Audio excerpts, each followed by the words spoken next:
Hello, everybody, and welcome back to Amateur Hour Sports for today's off-season stream, Thursday,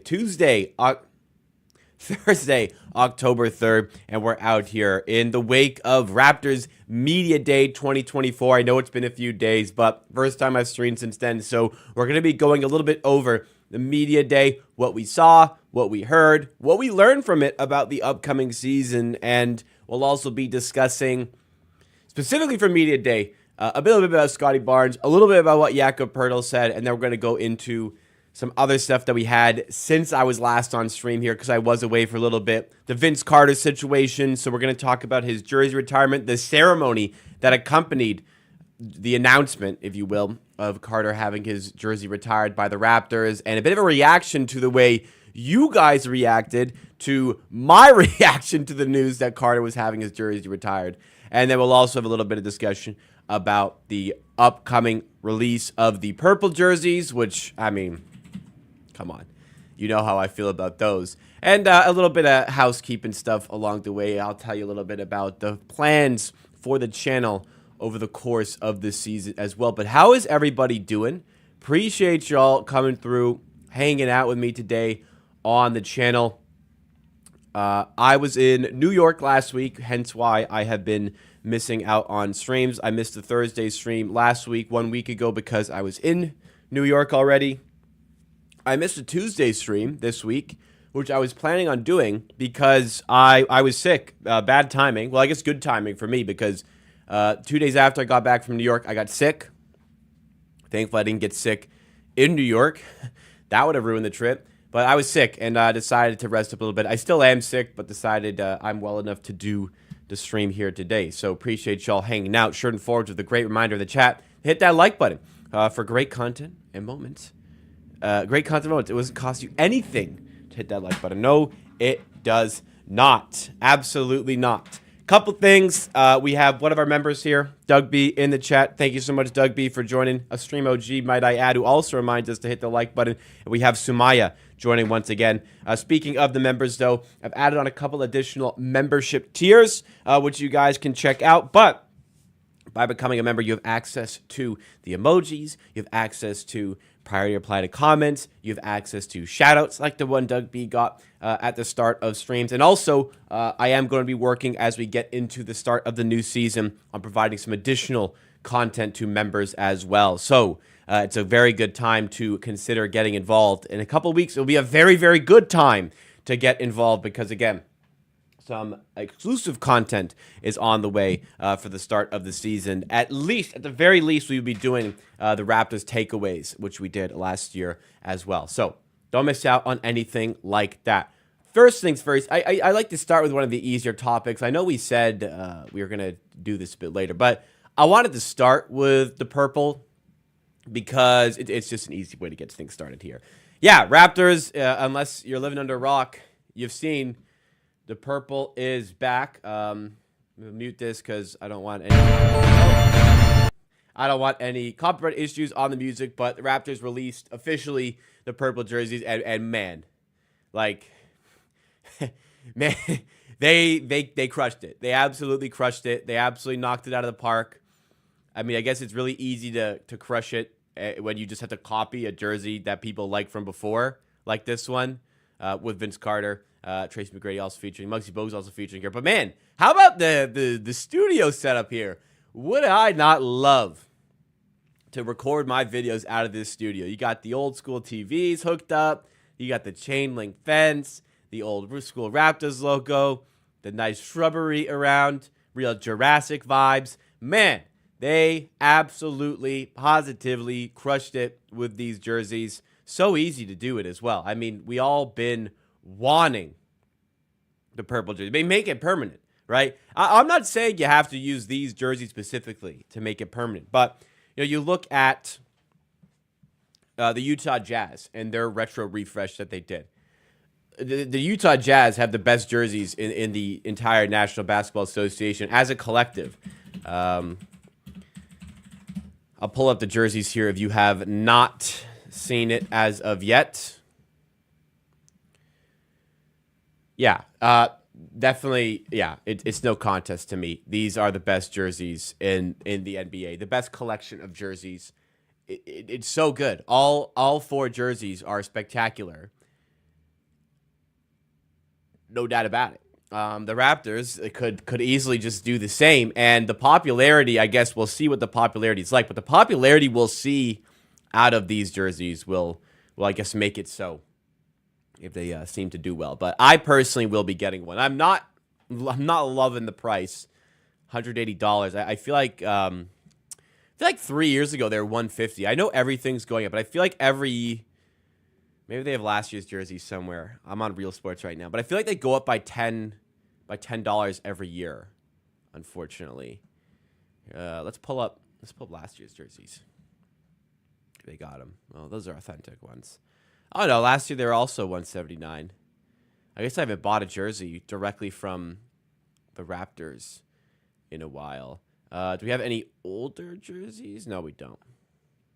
Anything on sale? 179 is a little steep, but unfortunately, I probably will still have to get that. It is what it is. It's the purple. I probably will also buy the black one for the upcoming season. The black retro one. The I forget the term the NBA uses for City Connect. The City Connect jersey. I'll probably also have to get that. It is what it is. Definitely RJ Barrett for that purple jersey, though. Shout out Canada. All right. Got Tom Graham joining us. Happy Friday morning to you. Happy Thursday evening to the rest of us. We have Aramis Currybro joining as well. Daniel Berry Sports Highlights also out here. Remember when they were $120 Australian? They got switch. Yeah, it's a shame. I get why people buy fake jerseys like DHgate and stuff. You can get like decent jerseys on DHgate.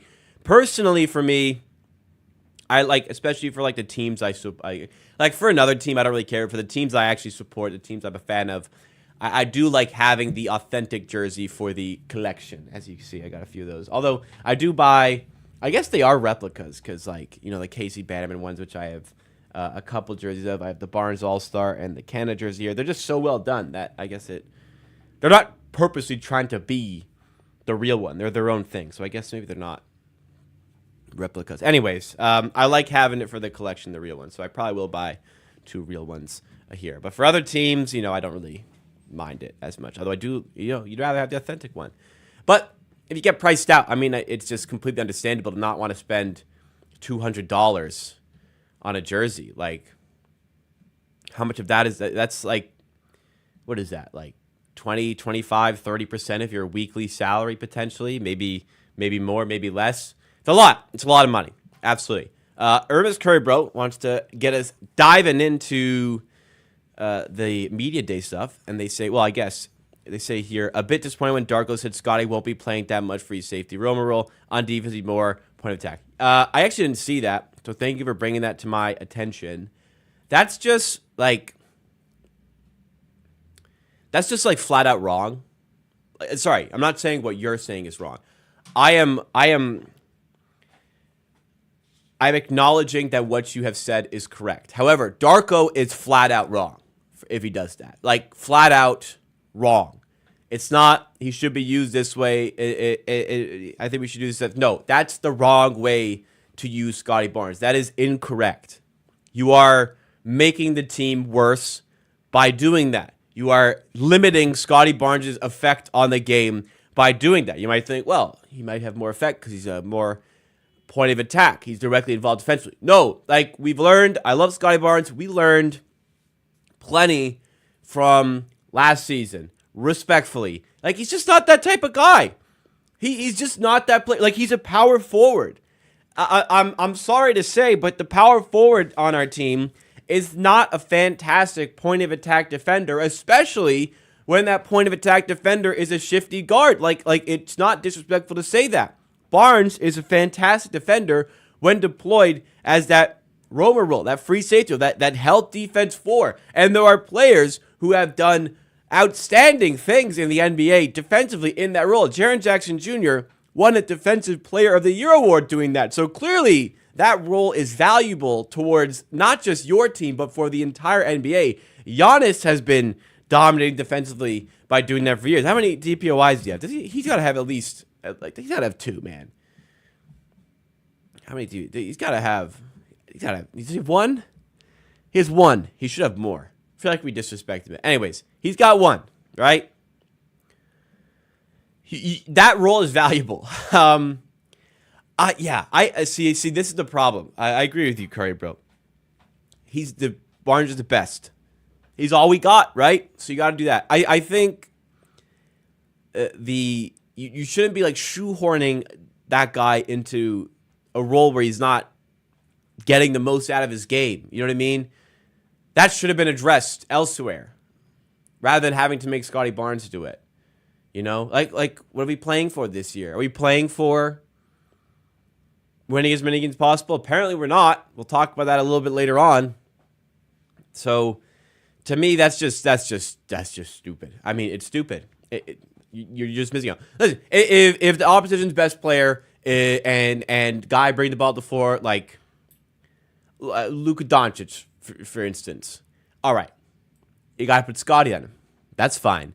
When it's Donovan Mitchell, Darius Garland, I just vividly remember a Cavs game where we got absolutely roasted because Barnes, respectfully, was the point of attack defender and couldn't hang with a guy like Garland or Mitchell. It's just not the type of player he is. Like it's a different type of position. It's like a point guard defending a forward. If we do it the opposite way, yeah, it's just not really going to work as well there. So yeah, I don't like that. The matchup wise, sometimes it makes sense. A lot of times, I think it doesn't. And I honestly think the team would profit more from having Barnes as that roamer on defense. He's just better there. And God, if you guys notice in the videos, I don't know how often you guys watch the videos stuff or how locked in you are when you do. But whenever I do mention Darko Rajakovic, I always word my discussions about Darko Rajakovic in a way where I'll say something like, if I want to say like Darko is putting the team in its best position to succeed, I'll say Darko is putting the team in what he believes is the best position for it to succeed. Because I don't want to constantly be at war talking about like my distaste for the coach on the Raptors, which, by the way, there is one. If you don't know, not a fan of Darko Rajakovic. But every time I word it, I say he does what he believes is the right thing for the team. It's a little way of me saying I don't agree with it, but he's gonna do it, right? This is what he's gonna do. Can I get the exact quote from Raptors training camp day questions from yesterday? Is it on the Raptors YouTube channel? If so, I'll pull it up right now.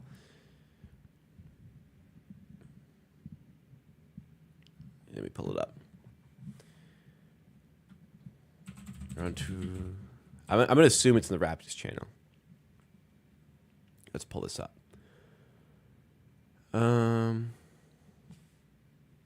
Raptors training camp availability. Is it yesterday? Or today? There's one from today. Oh, there was one from yesterday. Okay, here we go.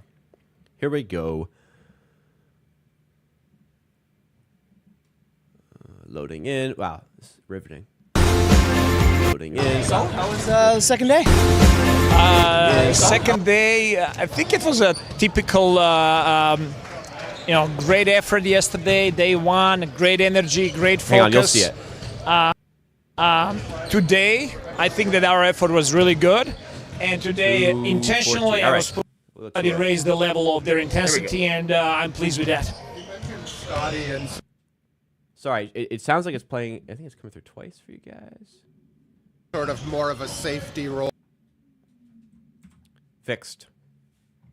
Intensity, and I'm pleased with that. You mentioned Scotty in sort of more of a safety role yesterday. Not that he'll only be doing that, but he'll do a bit of that. Does that make Doug Smith? RJ on the ball defensively more important than he was maybe last year? By the way, fantastic question. I mean, fantastic question. This is just such revealing information specifically asked there. Great question. Take it to that, if so. I think RJ defensive effort and importance on defense this year has to rise just because of the needs of our team and for our desire to improve our defense. I would necessarily connect that with Scotty and being safety. Scotty will not be able to be safety in a lot of situations. There's going to be some situations that we'll be able to manage that and keep him around the rim, but that's not going to be primarily defense for us. Okay. See, he's okay. Well, it's not as bad as it was like laid out, but he's saying. It sounds like he's saying, obviously, Barnes' primary defensive responsibility will not be the role I'd like him to play in, the help defense for. I don't love, like, you know, the free safety stuff, because it's just like you're just, I don't know. I guess there's no better way to describe it. Like the roamer on defense. Anyways, you guys know the role. That's him at his best. At least Darko's acknowledging somewhat that's kind of where they want to play him, but he is also saying that his primary role will not be doing that this season, which is a point of frustration for myself. But at least, I guess to a certain degree, I can understand that who else is going to do it. Listen, I would like to see, like, in obvious situations where you need Barnes to be your point of attack guy, take on the opposition best player, and even Barnes himself acknowledged this in media day. I saw a quote where he said, you know, sometimes he's got to guard the other team's best player. That's fine with me. But in situations where it's not necessary, like, the one example that just has stuck with me for a long time now is Darius Garland. Like, if you're playing against a guy like Darius Garland, what a waste to use Scotty Barnes there when you could use him in the paint, especially against a big team, especially against a team where, you know, Garland wants to attack the rim and Donovan Mitchell wants to attack the rim. To have that help defense would be a very welcome sight for me to see with this team. So for me, yeah, I don't love that answer. I would prefer we would have said something like, you know, we want to see him in that role, but we got to do what's best for the team. I can live with that a little bit more than the way he answered that question here, because, yeah, I don't know, man. You know, I actually saw a discussion on Twitter earlier this summer that Barnes kind of ranks very well as a perimeter defender, which does not at all pass, like, respectfully, does not pass the eye test.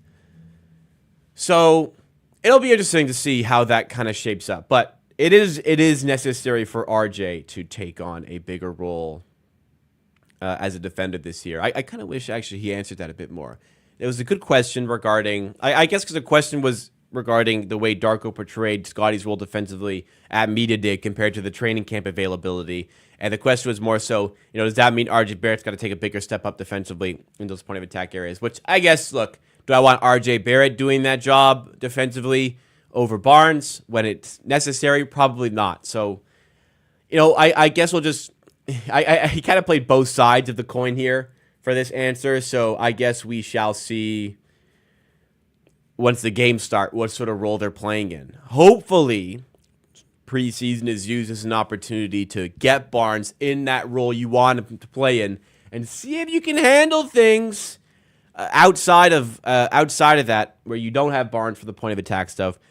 If we don't have Barnes point of attack, what does it look like? I want to see, because, you know, you can experiment a little bit, obviously, in preseason. But very good bringing it up there. Speaking of media day, let's talk about some of the bigger takeaways that we had from media day. So I made a video that came out yesterday. I talked about, big one is rebuilding, being bought in a rebuilding. I think we can all agree that we're happy with the current, not the current direct, but the current outlook, perceived outlook for this team. We're happy that they have bought into a rebuild. They bought in too late. I guess not too late, but it's late. It's later than it should have been. They should have figured this out earlier, but we're bought into the rebuild. I seriously loved Masai's answer about his opinion regarding rebuilding versus the team. And I seriously love this answer. I don't think he could have said this any better. He doesn't want the team to talk about rebuilding. They should talk about winning and competing. Let us worry about the rest of that. Amazing. Like, he just put it to bed and said, look, the players got to go out there to win. We're going to handle our business ourselves. They're going to do their thing. No better way to word that. Let the players go be themselves. And if needs must, and it comes to a potential tank, yeah. Players will understand if they had to sit out a game or two. Players will understand if they're not going to be rushed back from injury, right? So that was absolutely the best thing that he could have said on that situation. But regardless of Masai Ujiri's stance on rebuilding, where he wants front office, he wants the coaches to worry about the rebuilding. He wants them, they kind of use rebuilding as a euphemism for tanking. Masai is going to handle the tanking. Darko, to a certain extent, will handle it, but when it comes to game time, when it comes to on the floor, Darko's trying to help this team win games. Despite maybe it doesn't look like that all the time. I think he is trying to help the team win. Players will always be there, doing their best, trying to win. The competitive spirit that drives them is the reason they're in the NBA today. At the end of the day, this is their job. They're trying to get that next contract. They're trying to get paid. Even when they get paid, they're trying to showcase they are worth that money. They're doing everything they can on the floor to win. However, it seems like maybe the cat was let out of the bag a little bit from one of the Raptors players at Media Day regarding his stance on where the team is heading. Let's take a look here. So I got tagged in this on Twitter. This was an interesting one from Jakob Poeltl. Jakob Poeltl, the man in question here, the man that a lot of Raptors fans want to see traded, which is it kind of strange. People treat Jakob Poeltl. I'm just going to confirm. I'm pretty sure he's 28, right? He's 28. He turns 29, sorry, in a couple weeks, but he's about to turn 29. He's not even 30 yet. He's not even. He's over a year away at the time of recording from being 30 years old. And he's a center who doesn't rely on his athleticism. Like, Jakob Poeltl can continue to have a prosperous NBA career, especially with the Toronto Raptors. He's a good player. And I have seen so many advanced statistics over the course of the summer where Jakob Poeltl is top 10 in centers. Like, honestly, a lot of them he's top 5 centers. Like Jakob Poeltl, in the underlying metrics surrounding the game that make a center really good, he ranks so highly in so many key categories. He's a fantastic player. And he's only 28 years old, right? Like, it's not like he's ancient here. Why can't he continue to work with this core group of players, right? And he seems bought into that. He seems bought into this rebuild. He seems bought into developing with this team. But some people might feel as though he's bought in a little bit too much. Let's have the look now. This has to be like a long-term project. I think we all know, like, we're not gonna like go attack the championship this year. Like, but it makes no sense for us to like try and like win every single game like as much as we can and sacrifice. I can tell by how much he's pausing. He really does not want to word this incorrectly. Development in turn of that So. Pretty blunt, right? Pretty blunt. It got a bit of criticism from Raptors fans, but to me, I look at that. I'm with Pat Love here, in the chat. He's not wrong. He's spot on, and I think it's important for the players to recognize this aspect here. A big criticism of Nick Nurse for a long time was. I did not share the sentiments here because the Raptors were in win now mode with Nick Nurse. A lot of the issues people had with Nick Nurse was he was always trying to squeeze out every win as much as possible. So that meant 40 minutes for starters. That meant 40 minutes for starters, right? We ain't a charity here. We're not handing out minutes for development here. My job is to win games, and we're better off, and we're in a better position to win games when the starters play 40 minutes. I was on board with that. The team is not in win now mode. Everybody knows that. So let's not pretend here as a player, especially one as experienced as Jakob Poeltl, who isn't that old, but is experienced as an NBA vet. He's not gonna come out and say, yeah, let's go out and try to win games and try to win a championship. No. He's being honest. He's saying, look, the goal of this season is not for this team to win a championship. Is he saying he doesn't want the team to win a championship? No. He's saying that that's not the aspiration of the team this year. You got to go into a season with realistic goals. You got to go in with SMART goals, the abbreviation. I think the A in smart goals is attainable. It has to be something that is actually realistically, I think that's what the R is in smart goals, realistically achievable for this team to sit out and do. Winning a championship is just not one of those things. Making the playoffs could be one of those things, but they're not going to make the playoffs at the sacrifice of the development of some of the younger players on the team. That is what he is outlining here. That is what he is saying with this quote here, right? Jakob Poeltl is suggesting that we're going to make sure that guys get minutes. We're going to make sure that guys are developing, and we're not going to sacrifice that for a few extra wins here and there. I think it's great that a player on the team has... Jeez, my dog. Hello, buddy. You got to go outside. Okay. That's it. Just want to say hi.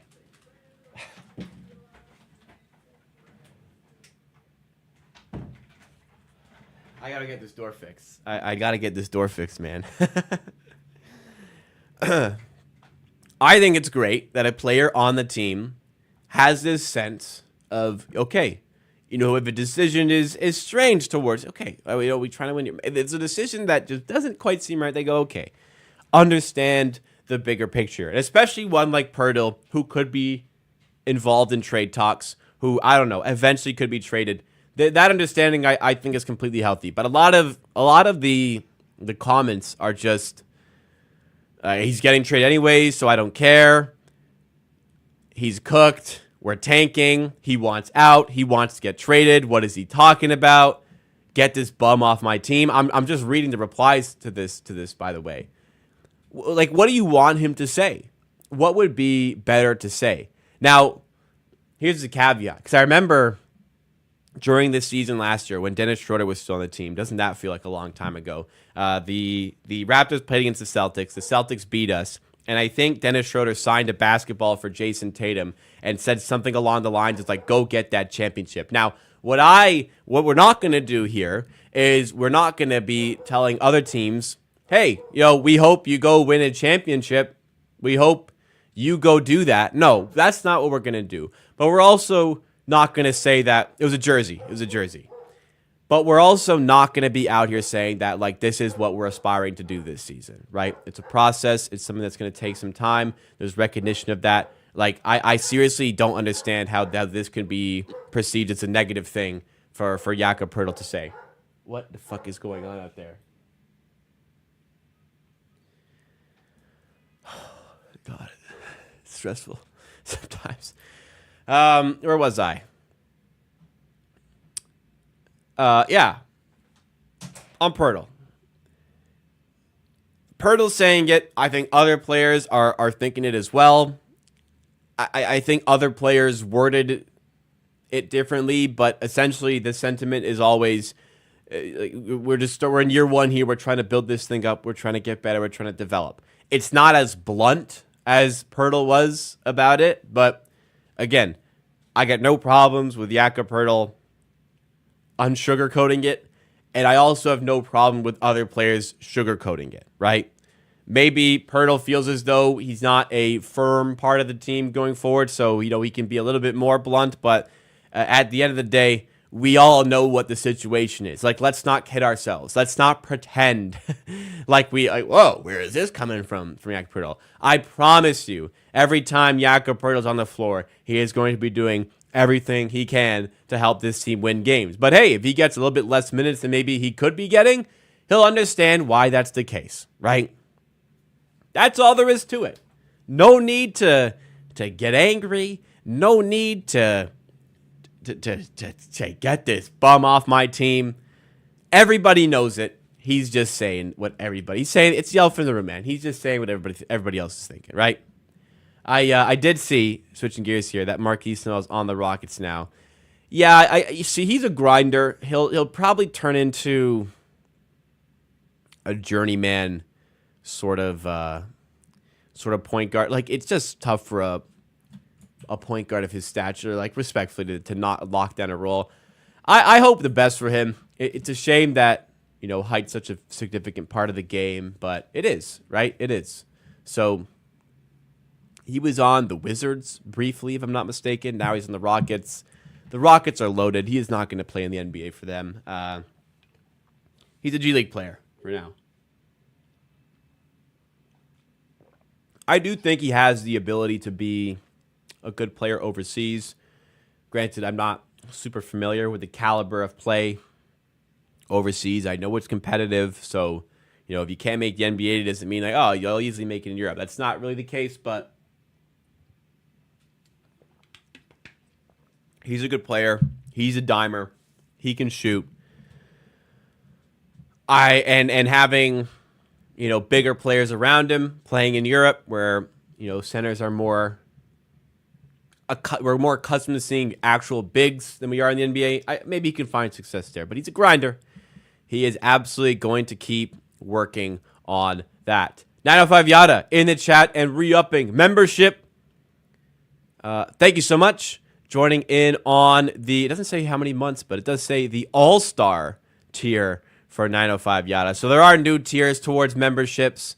Anyone who's in the who was previously a member is in the All-Star tier. You do not lose any of the perks. It is completely the same, the All-Star tier. Thank you so much, 905 Yada, for the constant support on the channel. I really, really do appreciate it with the memberships and everything. It's probably gonna be like 20 months now on that membership. But on the memberships, there is the All-Star tier, which everybody who's currently a member is in the All-Star tier. And then there are also some upgrades available now if you do so choose to do that. Obviously, you do not have to. If you would like to do so, that would be amazing. But all I ask, 22 months. My goodness, that is a lot of months. Almost 2 years. All I ask is that you just watch the stuff. That's all you got to do. Click on the videos, click on the streams. And if you do the extra, that means a whole lot. And this means a whole lot. 22 months is truly astonishing. 22 months. What was I doing 22 months ago? I don't think I'd moved out of my parents' house 22 months ago.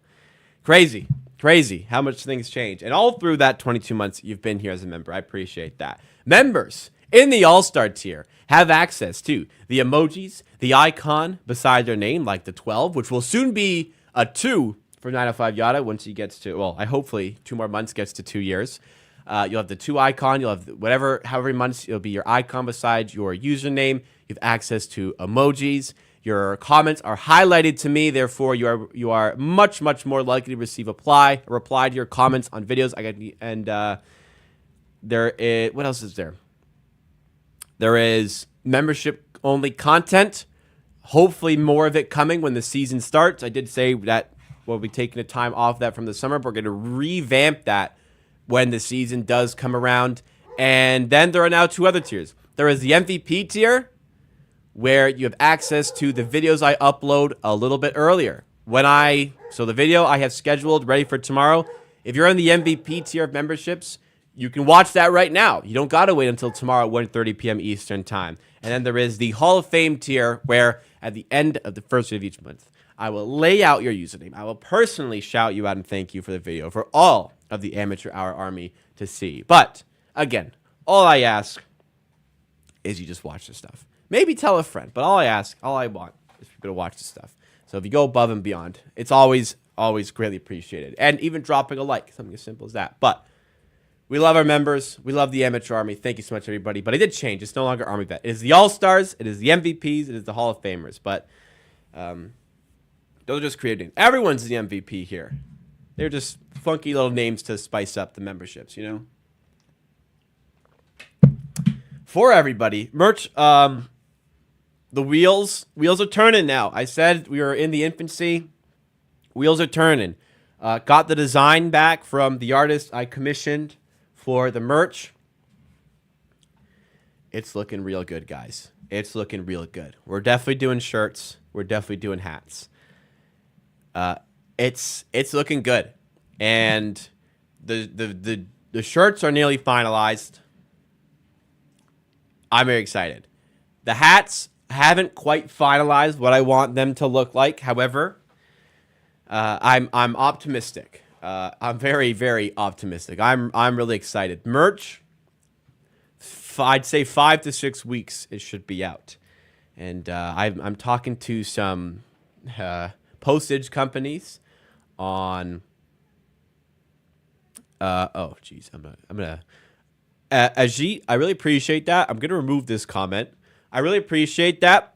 Thank you for supporting the channel. However, I would really love if you could, if we could, if you want to support the channel, that's fantastic. We don't need to put down other channels while we do that. But thank you so much for supporting amateur sports. I'm glad you do enjoy the content, and hopefully you do continue to enjoy the content. Merch is on the way, guys, and I actually I think we're gonna get it into a price point that I'm comfortable with, because originally what I was looking at, I was uncomfortable with how expensive things were looking, but we're at a point where I think we're gonna get it into a good level here. So that's what we got coming for you on the way. Foil in the chat says, this is what I think we should have as our second unit.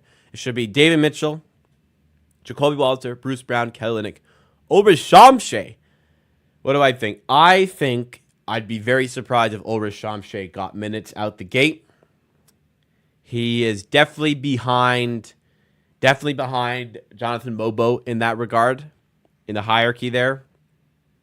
And definitely, I don't think definitely, but he should be behind Bruno Fernando. I guess, Shamshay's on a two-way contract. He could, outshine Fernando and just get that guaranteed deal, give the two-way contract to somebody else, but I guess there's no penalty in doing that. Bruno Fernando is on a non-guaranteed contract. If he makes the roster, it's guaranteed for the full year. I guess if Shamshay's impressive in training camp, they just cut Fernando and don't have to pay him for the whole year, right? Give somebody else a two-way spot, put Ulrich on the 15-man roster. I guess it's possible. I'd be a little bit surprised. Regardless, the rest of what you said there, that's what I would do. I'd have Bruce Brown coming off the bench when he's healthy. Jacoby Walter coming off the bench when he's healthy because he's also injured. But Darko was asked in, I think, today's training camp availability regarding David Mitchell's role with the team. And it looks like he's got a big role carved out. The question was about whether David Mitchell would get a lot of minutes with the starting units, and Darko said there will be minutes there, but he's got to run the second unit. So David Mitchell absolutely tasked with being the lead guard for that second unit. That is a big role there, so we shall see. I'm excited to see how he looks, because he had an uptick year last year with the Kings, and he's in a contract year, so we'll see how he does show out. He's in the same draft as Scotty Barnes, if you remember. I think he was 14th. No, he was 9th overall, sorry. 9th overall by the Sacramento Kings. So maybe there's a little bit of that lottery potential still in there. I'm high on Ulrich Shamshay. As long as Ochai ain't playing, I'm happy. I didn't think about him, but I do think he will play, especially with Brown hurt and Jacoby hurt right now. I don't think... See, this is like the thing. I'm not trying to disrespect the comment at all, because Ochai Agbaji kind of stinks, and I understand that. But I think we should be right now kind of hoping Agbaji gets game time, because we talked about what Pirtle said, and we're all agreeing he's not wrong, right? He's right. We're not out here trying to win a championship this season, right? We're not gonna try to win games at the sacrifice of development. So I think this is the perfect first example where we should be like, okay, there's every opportunity now for Agbaji. Let's give him his platform to try and produce. If he takes it, fantastic. If he doesn't, now we know. But there's clearly ability and potential in there. He's clearly a good defender, and this team is lacking that. He has to do something on offense to help this team, which he wasn't doing last year. But I don't want to go out and say I'm not trying to roast you or anything, because I understand why you wouldn't want to see Agbaji play. He's not that good, but he could be good. So let's try and see it. Jamal said I'm not really sure what the role is going to be there, because it's just tough to play him next to Quickly or Mitchell, because I guess it's not bad against, because if you play Jamal Shed with Quickly, I guess you could play him in his own unit, but you play with Quickly. Quickly's got a guard up at the 2, which I don't really want him to do. I guess it depends on the matchup. Mitchell, I guess one of them could guard up on the 2. I don't know. It's tough. Just because Shed is just a non-threat of a shooter. I'm not sure. I struggle to see him getting a lot of play time especially after Darko today kind of confirmed he's got a big role ready for David Mitchell. So I guess we'll just have to see there. But David Mitchell, apparently, big role on the way. All right, moving on. In the title, Vince Carter fallout. I think I wrote that specifically. So last week I lit off a bit of a bomb before I went on vacation. My dog's back. Hey, buddy. You gotta let me do this. You gotta let me stream. Let's say hi. Let's say hi. Come here. Come here. Come here. Come here. Don't lay down. Come here. Say hi. Look how big she is now. Oh. Here you go. Oh my God, what are you doing? He does not want to be in my lap right now. All right. Okay, you gotta go though. You gotta go. Thank you, buddy. Out, out, out. Out, out, out.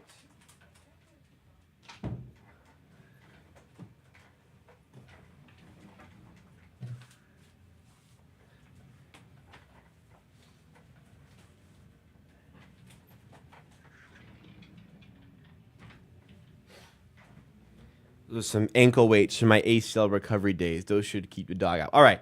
I want to talk about Vince Carter here because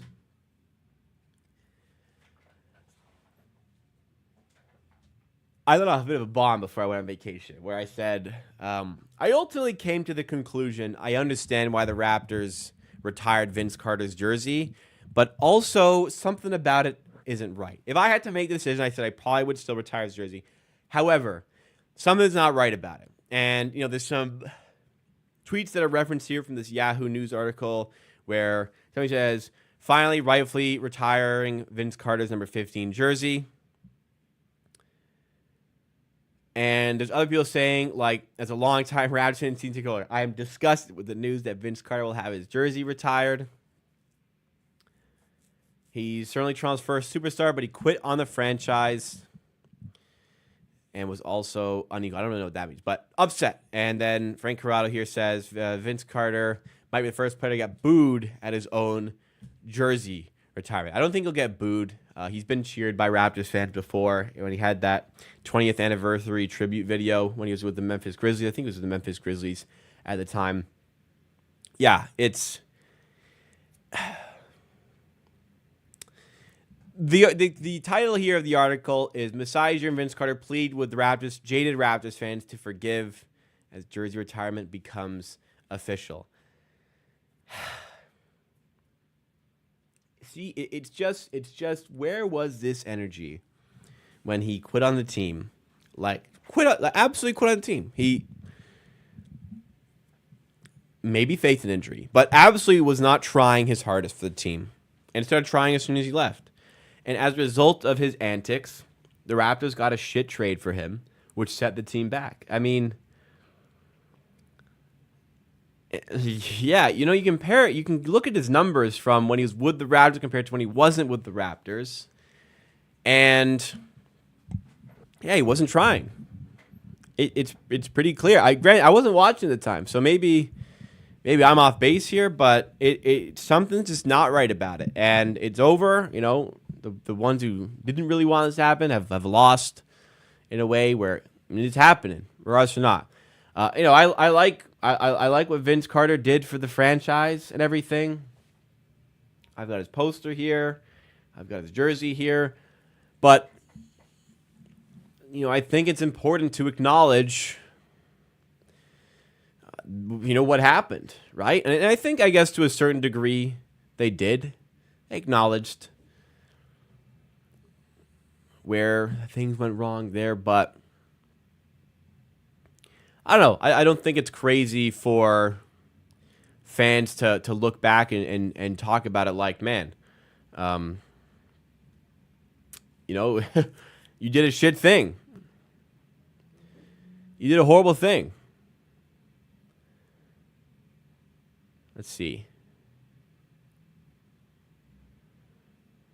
Let's look at the rest of your article here, see if anything. I don't know. Maybe if I had seen the positivity from Vince in his time with the Raptors, I'd feel a bit differently. But again, just part of it feels a little bit off to me.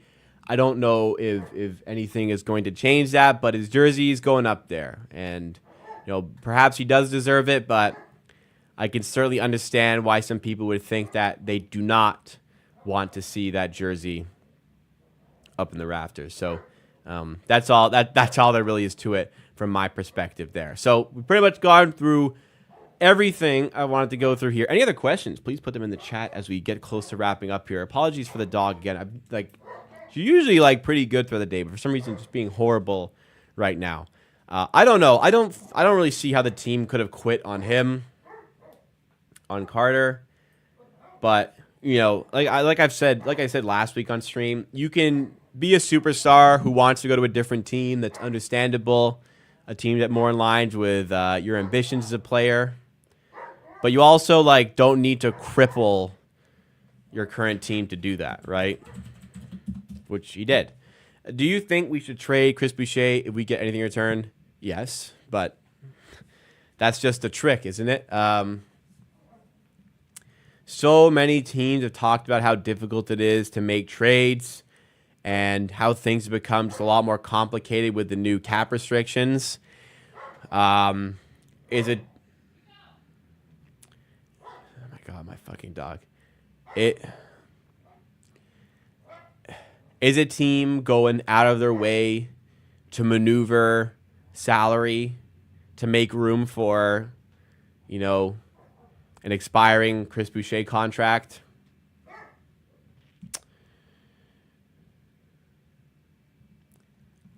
I don't know, dog. Yeah, I really don't know. I don't think so. So I think he's here to stay. I'm sure the Raptors would love to trade him. Kelly Olynyk, I guess we'll just have to see. If he's as cooked as he was at the Olympics, we could be a little bit in trouble with that contract. And we could be talking about in a year about how that was a bad contract. But I understand why they gave it to him. I thought it was a bit of an overpay. I understand why they gave it to him. But also, he looked cooked. Cooked barbecue chicken at the Olympics, man. He looked bad. So I hope he doesn't look really bad for the Raptors this season. But again, Boucher I'd like to trade. It's a lot more difficult to trade players than it ever has been. And it was already a difficult contract to trade. All right, guys. That'll do it for the stream. Thank you so much for hanging out with me today. Thank you so much for tuning in. I really appreciate it. I will be back tomorrow for a video that's already scheduled. Amateur MVP tier members will have already had access to that video if you want to watch it right now or get every other video I upload in advance earlier than the public. But thank you so much for supporting. Drop a like if you enjoyed what you saw from the stream today. Subscribe to the channel for more Raptors content. Season is almost here. Tons of great content on the way. Don't miss out with the amateur sports content. I'll hopefully see you again next time. I'll be back on stream. I actually don't know if I can stream on Tuesday. Actually, I can. I will stream. Probably same time, 5:30 p.m. on Tuesday. But next video coming out tomorrow. Hope to see